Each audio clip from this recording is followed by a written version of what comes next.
सभी मित्रों को सादर नमस्ते। भारतीय संस्कृति में पूजा पाठ का बहुत महत्व बताया गया है। जब भी घर में कोई महत्वपूर्ण वस्तु घर में आती है तो उसकी पूजन की परंपरा रही है। भारतीय परिवारों में जब कोई नया वाहन घर में आता है तो सबके लिए ये एक बड़ी खुशी का पल होता है।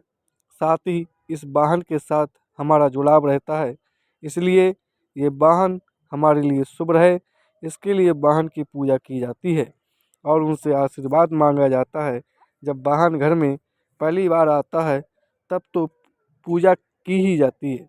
साथ ही हर वर्ष दशहरे और दीपावली पर भी वाहन पूजा करना श्रेष्ठ कर रहता है।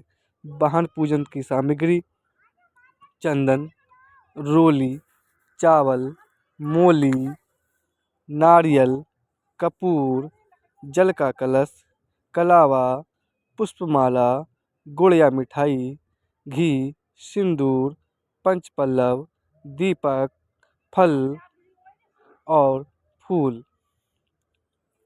अब आगे विधि बताता हूँ कि किसी अच्छे दिन वाहन को घर में लाकर उसका पूजन इस प्रकार करें। सबसे पहले दूर्वा या आम के पत्ते से वाहन पर 3 बार जल छिड़कें। ये अब हमारा हुआ इस प्रकार का ये कारण है। नंबर 2, सिंदूर व घी के मिश्रण से वाहन पर स्वस्तिक का चिन्ह लगाएं। फिर वाहन को फूल माला पहनाएं। वाहन में 3 बार कलावा लपेटें। अब कपूर से आरती करें। कलश के जल को दाएं बाएं डाल दें। ये स्वागत भाव को प्रदर्शित करता है। कपूर की राख से एक तिलक वाहन पर लगा दें। ये नज़र दोष से बचाता है। अब वाहन पर मिठाई रखें और ये मिठाई गौ माता को पूजन के बाद खिला दें। अब एक नारियल लेकर वाहन के चारों ओर 7 बार घुमाकर वाहन के आगे फोड़ें। इसके पश्चात वाहन स्टार्ट कर उसे नारियल वाले स्थान से आगे होते हुए एक चक्कर लें। ये सब विधि यज्ञ करने के पश्चात ही करनी चाहिए, क्योंकि हमारे यहाँ यज्ञ जो किया जाता है, यज्ञ के माध्यम से सभी देवी देवता प्रसन्न किए जाते हैं। वायुमंडल की शुद्धि के निमित्त यज्ञ किया जाता है, क्योंकि यज्ञो वै श्रेष्ठतमं कर्मः, यज्ञ ही सभी कर्मों में श्रेष्ठ कर्म है। और कहा भी जाता है कि यज्ञ कर्म का कर्ता जो कहलाता यजमान, और 13 वस्तु करता है ईश्वर उसे प्रदान।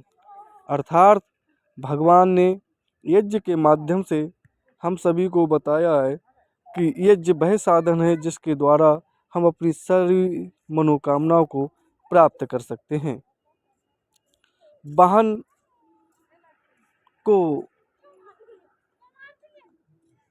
स्टार्ट करते समय अपने सभी देवी देवताओं का ध्यान करेंगे, क्योंकि परमपिता परमेश्वर की अनुकंपा से ही हमें ये सारे सुख सुविधाएं प्राप्त होती हैं और अपने जीवन में सुख शांति को प्राप्त करते हैं। तो मेरा सभी मित्रों से निवेदन है कि आपको ये जानकारी कैसी लगी ज़रा कमेंट में अवश्य बताएं और सभी मित्रों को मेरा सादर प्रणाम, नमस्ते जी।